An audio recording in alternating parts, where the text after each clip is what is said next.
காமி படத்தோட கதை என்ன அப்படின்னு பார்த்தோம்னா, படத்தோட கதாநாயகனான சங்கர் அப்படின்னு ஒருத்தர் வந்து அகோரிகள் கூட்டத்தில் வாழ்ந்துட்டு வராரு.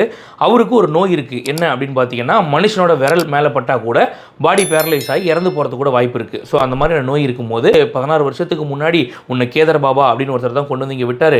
நீ போய் அவரையே பார்த்த அப்படின்னாக்கா இதுக்கான மருந்தும் உன் வாழ்க்கைக்கான ஒரு நல்ல வழியும் அவர் சொல்லுவார் அப்படின்னு சொல்லிட்டு அந்த இடத்தோட வழியை சொல்லி அனுப்புகிறாரு. ஸோ இவர் அங்கே கேதர் பாபா இருக்கக்கூடிய இடத்துக்கு போனால் அந்த மனுஷன் இறந்து போயிருக்காப்புல.